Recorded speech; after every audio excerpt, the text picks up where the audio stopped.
Hi friends, എല്ലാവർക്കും നമ്മുടെ പുതിയ വീഡിയോയിലേക്ക് സ്വാഗതം. ഇപ്പോൾ സമയം രാവിലെ 6:30 മണി ആകുന്നേ ഉള്ളൂ. ഇന്ന് കുറച്ചധികം കോണിൻ്റെ ഓർഡറുള്ളതുകൊണ്ട് തന്നെ ഞാൻ സ്വഭയംസ്കാരം കഴിഞ്ഞിട്ട് അന്നേരം തന്നെ കോൺ ഉണ്ടാക്കാൻ വേണ്ടിയിട്ട് സ്റ്റാർട്ട് ചെയ്തിട്ടുണ്ട്. അപ്പോൾ കുറച്ച് കോണെല്ലാം ഉണ്ടാക്കി വെച്ചിട്ടുണ്ട്. ഇനി ഫുഡ് കഴിച്ചതിന് ശേഷം ബാക്കിയുള്ള കോണും കൂടി ഉണ്ടാക്കാമെന്ന് വിചാരിച്ചിട്ടുണ്ട്. അപ്പം ബ്രേക്ക്ഫാസ്റ്റ് ഉണ്ടാക്കാൻ വേണ്ടിയിട്ട് ഞാൻ ഇപ്പോൾ കിച്ചണിലേക്ക് വന്നതാണ്.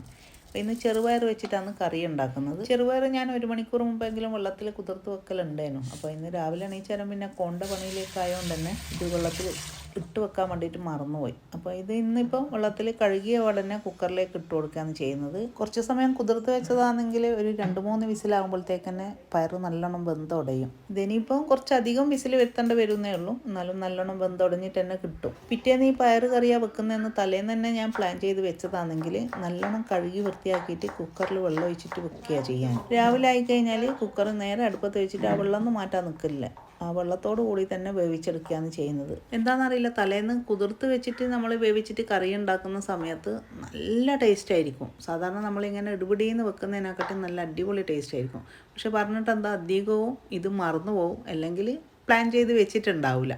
അപ്പോൾ ഇതിലേക്ക് ഞാനിപ്പോൾ ചെറുപയറിലേക്ക് ആവശ്യത്തിനുള്ള വെള്ളം ഒഴിച്ചിട്ടുണ്ട്. പിന്നെ ഒരു നുള്ളും മഞ്ഞൾ പൊടിയും ഒരു 3/4 ടീസ്പൂണിൻ്റെ അടുത്ത് മല്ലിപ്പൊടി ഇട്ട് കൊടുത്തിട്ടുണ്ട്. പിന്നെ ഒരു മീഡിയം സൈസിലുള്ള ഉള്ളിയും ഒരു ചെറിയ തക്കാളിയും 2 പച്ചമുളക് ഒരു 5-6 അല്ലി വെളുത്തുള്ളിയും കൂടി ചതച്ചത് ഇട്ട് കൊടുത്തിട്ടാണ് വേവിക്കുന്നത്. ഉപ്പ് ഞാനിപ്പോൾ ഇട്ട് കൊടുത്തിട്ടില്ല, ഇനി ലാസ്റ്റ് ഇടാമെന്നാണ് വിചാരിച്ചത്. ഇതിൻ്റെ കൂടെ കഴിക്കാൻ വേണ്ടിയിട്ട് ഇന്ന് പുട്ടാണ് ഉണ്ടാക്കുന്നത്. അപ്പോൾ ഞാൻ ഇതിനു മുമ്പേ പറഞ്ഞിട്ടുണ്ടെന്ന് തോന്നുന്നു, ഇതുപോലെ ആവിയിൽ എന്ത് സാധനം വേവിക്കുന്ന സമയത്തും ഒരു നുള്ള് ഉലുവ ആ വെള്ളത്തിൽ ഇട്ട് കൊടുക്കുകയാണെങ്കിൽ ഗ്യാസിൻ്റെ പ്രശ്നമുള്ളവർക്ക് അത് ഉണ്ടാവില്ല എന്നുള്ളത്. അപ്പോൾ അത് ഓർമ്മിച്ചിട്ട് ഞാൻ എപ്പോഴും ചെയ്യലുണ്ട്. എന്തായാലും കുറച്ചൊരു ഗ്യാസിൻ്റെ പ്രശ്നം എനിക്കുണ്ട്. നല്ലോണം തേങ്ങ ഇട്ടിട്ടുള്ള പുട്ടാണ് എനിക്കിഷ്ടം. അതുകൊണ്ട് ഈ ഒരു കുറ്റി പുട്ട് ഞാൻ നല്ലോണം തേങ്ങ ഇട്ടിട്ട് തന്നെയാണ് നിറച്ചിട്ടുള്ളത്. ഇത് മുഴുവൻ എനിക്ക് തിന്നാനുള്ളതല്ല, പക്ഷേ 2 കഷ്ണം ഇനിയിപ്പം ചിഞ്ചൂൻ ഉണ്ടാക്കുമ്പോൾ നല്ലോണം തേങ്ങ കുറച്ചിട്ട് വേണം ഉണ്ടാക്കാൻ, കാരണം ഓൾക്ക് അത്ര തേങ്ങ ഇഷ്ടമല്ല. ഇപ്പോൾ ചെറുപയറെല്ലാം നല്ലോണം വെന്തിട്ടുണ്ട്. പോരാത്തത് ഞാനൊന്ന് സ്പൂൺ വെച്ചിട്ടൊന്ന് ഉടച്ചെടുക്കുകയും ചെയ്യുന്നുണ്ട്. ഇനി ഇതിലേക്ക് തേങ്ങാപ്പാലാണ് ഒഴിക്കുന്നത്. കട്ടിയിൽ പിഴിഞ്ഞെടുത്തിട്ടുള്ള പാൽ ആദ്യം തന്നെ ചേർത്തിന്. ഇപ്പോൾ അയവ് പോരാന്ന് തോന്നിയോണ്ട് തന്നെ, കാരണം പുട്ടിനല്ലേ കുറച്ചൊന്ന് അയവ് വേണം, അതുകൊണ്ട് കുറച്ച് വെള്ളവും കൂടി ചേർത്തിട്ടാണ്. പിന്നെ ആവശ്യത്തിനുള്ള ഉപ്പും കൂടി ഈ ടൈമിൽ ഞാൻ ചേർത്ത് കൊടുത്തിട്ടുണ്ട്. ഒന്ന് തിളച്ച് വരുമ്പോൾ പിന്നെ ഒന്ന് കടുക് താളിച്ചിട്ട് റെഡിയാണ് ചെയ്യുന്നത്. അപ്പോൾ കടുക് താളിക്കാൻ വേണ്ടിയിട്ട് വെളിച്ചെണ്ണയാണ് ഒഴിച്ചിട്ടുള്ളത്. കടുക് നല്ലോണം പൊട്ടി വരുമ്പോൾ 2 വറ്റൽ മുളകും പിന്നെ കുറച്ച് കറിവേപ്പിലയും കൂടി ഇട്ടിട്ട്, അപ്പോൾ കറിവേപ്പില കഴുകിയ പാടായതുകൊണ്ടാണ് ഇതിങ്ങനെ മേലേക്ക് തെറിക്കുന്നത്. അതും കൂടി ഒഴിച്ചിട്ടൊന്ന് അടച്ച് വെച്ചിട്ടുണ്ട്. എന്തായാലും പുട്ടായതുകൊണ്ട് ഇന്ന് പെട്ടെന്ന് തന്നെ ബ്രേക്ക്ഫാസ്റ്റിൻ്റെ പണി കഴിഞ്ഞിന്. ഇന്നാണെങ്കിൽ ഒരുപാട് പണിയുള്ള ദിവസമാണ്. അതുകൊണ്ട് തന്നെ ഇനിയിപ്പോൾ ബ്രേക്ക്ഫാസ്റ്റ് കഴിച്ചിട്ട് വേണം ബാക്കിയുള്ള പണി. ഇക്കാക്കായാലും എനിക്കായാലും ചിഞ്ചൂനായാലും എല്ലാം ഇന്ന് എല്ലാവർക്കും ഒരേപോലെ പണിയുള്ള ദിവസമാണ്. അപ്പോൾ അത് സ്റ്റാർട്ട് ചെയ്യാൻ വേണ്ടിയിട്ട് അതുകൊണ്ട് തന്നെ നമ്മളൊരു 8:30 മണിയാകുമ്പോഴത്തേക്ക് തന്നെ ഇന്ന് നാസ്ത കഴിച്ചിട്ടുണ്ട്. നാസ്തൻ്റെ കൂടെ കട്ടൻ ചായ കഴിക്കൽ നിർബന്ധമുള്ളവരുണ്ടെങ്കിൽ കമൻറ്റ് ചെയ്യണേ. ഇന്ന് ഫുൾ ക്ലീനിങ് ഡേ ആണ്. അതുകൊണ്ട് തന്നെ ഇക്ക രാവിലെ തന്നെ ഇക്കാൻ്റെ പണി സ്റ്റാർട്ട് ചെയ്തിട്ടുണ്ട്. ഇക്ക ഇവിടെ തന്നെ ആയ മുതലിപ്പോൾ മാറലടിക്കലും ജനൽ തുടക്കലും എല്ലാം മൂപ്പര പണി തന്നെയാണ്. അതിലൊന്നും ഞാൻ ഇടപെടലില്ല, അതിനൊട്ടും എന്നെ വിടലുമില്ല. പിന്നെ ബാക്കിയുള്ള ക്ലീനിങ് എല്ലാം ചിഞ്ചു തന്നെയാണ് ചെയ്യാൻ. ഇപ്പം ഞാനധികം കുക്കിങ്ങിൻ്റെ കാര്യം, പിന്നെ എനിക്ക് മൈലാഞ്ചിൻ്റെ ഇതുണ്ട്, പിന്നെ യൂട്യൂബിൽ വീഡിയോ എടുക്കലും അങ്ങനെയെല്ലാം ആയതുകൊണ്ട് തന്നെ ഈ കാര്യത്തിൽ ഞാൻ ഇടപെടലേ ഇല്ല. ഞാനിത് ചെയ്യാത്തത് ഇപ്പം കുറേ ആയി. അപ്പോൾ അതെല്ലാം ചിഞ്ചു ഇക്കെല്ലാം കൂടിയിട്ട് തന്നെയാണ് ചെയ്യൽ. ഈ ഒരു പണി ഏതായാലും എനിക്കില്ല. കാണാതായ സാധനങ്ങളെല്ലാം കിട്ടാൻ ഇതേപോലെ ഫുള്ളായിട്ട് ക്ലീനിങ് ചെയ്യുന്ന ദിവസമാണ്. എന്നാലും കുറവാന്ന് തോന്നും. ചില ദിവസങ്ങളിലെല്ലാം സോഫൻ്റെ ബാക്ക് അടിച്ചു വരുന്ന സമയത്ത് റിമോട്ടിൻ്റെ ബാറ്ററി തന്നെ ഉണ്ടാവും കുറേ. ദേവന് തീരെ ഇഷ്ടമില്ലാത്ത കാര്യമാണ് റിമോട്ടിൽ ബാറ്ററി കാണുന്നത്. ഇപ്പോൾ ഓളെ പഠിച്ചിട്ട് റിമോട്ടിൽ നിന്ന് ബാറ്ററി ഊരി വെക്കലാന്ന് ഉണ്ടാവും, അല്ലെങ്കിൽ പിന്നെ കൂടെ ബാറ്ററി വാങ്ങാനേ നേരം ഉണ്ടാവും. അപ്പോൾ അവർ ക്ലീനിങ് എല്ലാം ചെയ്യുമ്പോഴത്തേക്ക് എൻ്റെ കോണിൻ്റെ പണിയെല്ലാം ഏകദേശം തീരാറായിട്ടുണ്ട്. ഇനി കുറച്ചും കൂടിയും ബാക്കി. ഇന്നത്തെ കോണെല്ലാം ഷോപ്പിൽ കൊടുക്കാനുള്ളതാണ്. ഇന്ന് ഞായറാഴ്ച ആയതുകൊണ്ട് തന്നെ വേറെ കൊറിയർ അയക്കാനൊന്നുമില്ല. അപ്പോൾ ഞാനിത് വീഡിയോ എടുത്തിട്ട് 2 ദിവസമായി. എഡിറ്റ് ചെയ്യാൻ ടൈമില്ലാത്തതുകൊണ്ട് തന്നെയാണ് ഇതിപ്പോൾ ഇടാൻ വേണ്ടിയിട്ട് ലേറ്റ് ആയത്. അപ്പോൾ ഫുൾ ക്ലീനിങ്ങിൻ്റെ ഭാഗമായിട്ട് കിടക്കയും കൂടി ഒന്ന് വെയിലത്തിടാൻ വേണ്ടിയിട്ട് വിചാരിച്ചിന്. അപ്പോൾ ഈ കോണെല്ലാം എടുത്തിട്ട് പോകാൻ വേണ്ടി പോകുമ്പോൾ ഒന്ന് കിടക്ക ഒന്ന് ഇതിൻ്റെ മേലെ ഇട്ട് തരാൻ വേണ്ടി പറഞ്ഞത്. താഴെ ഇട്ട് കഴിഞ്ഞാൽ എന്തായാലും നായും പൂച്ചയെല്ലാം കയറും. മഴക്കാലമായതുകൊണ്ട് തന്നെ കുറച്ചായി കിടക്കൊന്ന് വെയിലത്തിടാത്ത. ഉന്നക്കിടക്കയാകുമ്പം കുറച്ചൊന്ന് വെയിൽ കൊള്ളിക്കുകയും ചെയ്യണം, അതിനൊന്ന് അടിച്ചെടുക്കുകയും ചെയ്യണമെന്ന് പറയും, എന്നാലും നല്ല സോഫ്റ്റ് ആവും. അപ്പോൾ ഞാൻ പിന്നെ കുറച്ച് കഴിഞ്ഞാൽ ഒന്ന് ചൂടായിട്ടേ ഉള്ളൂ. അന്നേരം ഞാൻ ചപ്പാത്തി പരത്തുന്ന കുഴലെടുത്തിട്ട് നല്ലോണം ഒന്ന് അടിച്ചു കൊടുക്കുന്നുണ്ട്.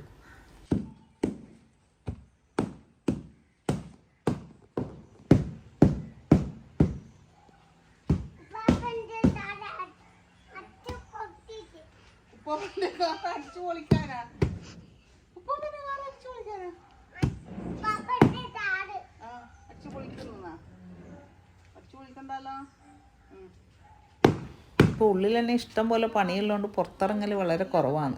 ഇന്നിപ്പം കിടക്കടിക്കുന്ന പേര് പറഞ്ഞിട്ടാണ് പുറത്തിറങ്ങിയത്. അപ്പോൾ ആ ഒരു ചാൻസിന് അയൽവക്കത്തുള്ള മഞ്ജുവായിട്ട് കുറച്ച് സമയം കഥ പറഞ്ഞിട്ട് നിന്നതാണ്. അല്ലാണ്ട് കഥ പറയാനായിട്ട് പണ്ടുള്ള പോലെ കഥ പറയാനായിട്ടുള്ള ടൈമൊന്നും ഇപ്പം കിട്ടുന്നില്ല. പിന്നെ നമുക്ക് അയൽവക്കം എന്ന് പറയാൻ അധികവും ഇക്കാൻ വീട്ടുകാർ തന്നെയാണുള്ളത്. അത് പിന്നെ സമയം നേരവും കാലമൊന്നും ഇല്ലാണ്ട് എപ്പം വേണമെങ്കിലും പോവുകയും വരികയും ചെയ്യാമല്ലോ. അപ്പോൾ ഈ ഒരു കിഴങ്ങ് ഞാനൊരു 6 ദിവസം മുമ്പേ ഉണ്ടാക്കിയിട്ട് ബാക്കി വരുള്ള കിഴങ്ങ് ഞാൻ ഫ്രിഡ്ജിൽ വെച്ചതാണ്. അന്ന് ഞാൻ പറഞ്ഞിട്ടുണ്ടേനു കിഴങ്ങ് ഇതേപോലെ കട്ട് ചെയ്തിട്ട് വെച്ച് കഴിഞ്ഞാൽ ഒന്നും ആവില്ല. അപ്പോൾ ഇതിപ്പോൾ കൃത്യം 6 ദിവസം ആയിട്ടുണ്ട്.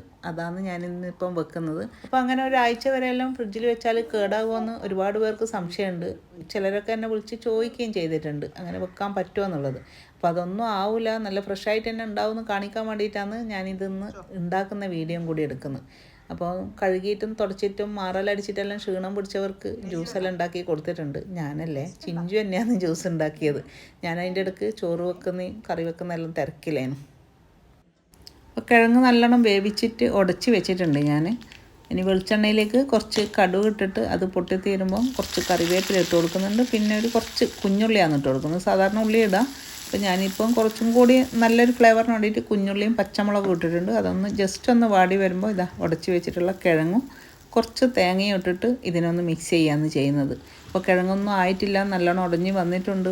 വേകാനൊന്നും ഒരു പണിയും ഇല്ലേനു, ടേസ്റ്റിനൊന്നും ഒരു കുറവുമില്ല. കിഴങ്ങ് വന്നിട്ട് ഊറ്റിക്കഴിഞ്ഞാലോ ഞാൻ ചൂടോട് കൂടിയിട്ട് തന്നെ നല്ലോണം ഒന്ന് ഉടച്ച് വെച്ചിനേനു. ഇപ്പോൾ ഇത് എല്ലാം കൂടി ഒന്ന് മിക്സായി കഴിഞ്ഞാലോ നന്നൊരു ഡ്രൈ ആയ പോലെ ഉണ്ട്. അപ്പോൾ നമ്മളിത് ചോറിൻ്റെ കൂടെ കഴിക്കുന്നതുകൊണ്ട് തന്നെ നല്ലോണം ഡ്രൈ ആയി കഴിഞ്ഞാൽ അത്ര രസം ഉണ്ടാവില്ല. അപ്പോൾ ഞാൻ കുറച്ച് തിളച്ച വെള്ളം ഒഴിച്ചിട്ട് അതിനൊന്ന് ചെറുതായിട്ടൊന്ന് ലൂസാക്കി എടുത്തിട്ടുണ്ട്. അപ്പം ബാക്കിയുള്ള മീൻ കറികളെല്ലാം അതും റെഡി ആയിട്ടുണ്ട്. ഇന്ന് രാവിലെ തിരക്കിട്ടിട്ട് ഓരോരോ പണികൾ തന്നെയാണെങ്കിലും ചോറിൻ്റെ പണിയെല്ലാം എളുപ്പം തന്നെ കഴിഞ്ഞിന്. അതെല്ലാം കഴിഞ്ഞതിന് ശേഷമാണ് ഇക്ക ടൗണിൽ നിന്ന് തിരിച്ചു വന്നത്. അപ്പം ഞാൻ നേരത്തെ കിടക്ക ലേശം ഒന്ന് ചൂടായാലും അടിച്ചിട്ടെല്ലാം വെച്ചതാണെന്ന് പറഞ്ഞിന്. പക്ഷേ മൂപ്പർക്ക് അത് അത്ര അങ്ങ് തൃപ്തിയായിട്ടില്ല. ഇനി അതിനെ അടിച്ചിട്ട് ഇഞ്ചിപ്പരുവാക്കാനുള്ള തയ്യാറെടുപ്പില്ലാന്ന് ഇപ്പോൾ മൂപ്പർ. അത് നിലത്ത് പയ്യെല്ലാം ഇട്ടിട്ടുണ്ട്. വടി വേണ്ട, ഇതാ വടി വേണ്ട, ഇതാ ഈനെ കൊണ്ടടിച്ചാ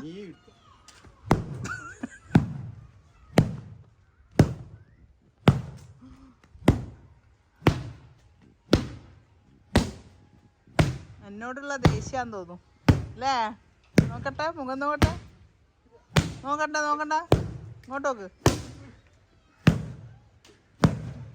മതി മതി മതി മതി, വടി പൊട്ടി. വടി പൊട്ടി പൊടിച്ചോണേ. ദേഷ്യം മാറിയാ? കുറേ ദിവസമായി മനസ്സിൽ സൂക്ഷിച്ചതെല്ലാം അടിച്ചു തീർന്നു അല്ലേ.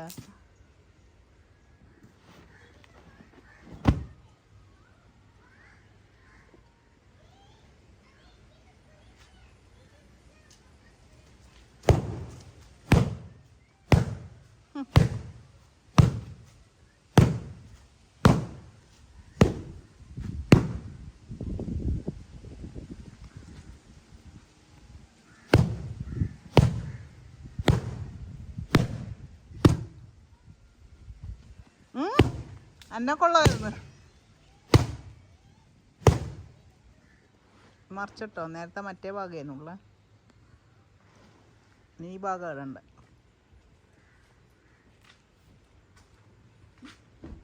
ആ ഭാഗം ആദ്യം.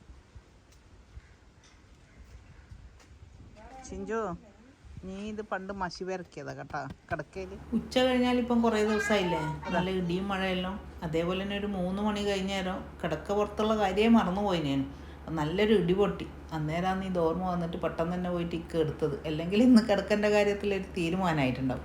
എന്തായാലും ഇത്രയും മെനക്കെട്ടതിന് ഫലമുണ്ട് കേട്ടോ. കിടക്ക നല്ല സോഫ്റ്റ് ആയിന്. അപ്പോൾ ഇത്രയെല്ലാം ഇന്നത്തെ വീഡിയോ നിങ്ങൾക്ക് എല്ലാവർക്കും ഇഷ്ടപ്പെട്ടാണെന്ന് വിചാരിക്കുന്നു. ഇഷ്ടപ്പെട്ടാൽ ലൈക്ക് ചെയ്യുക, ഷെയർ ചെയ്യുക, കമൻറ്റ് ചെയ്യുക. മറ്റൊരു നല്ല വീഡിയോ ആയിട്ട് വീണ്ടും വരുന്നതാണ്. താങ്ക്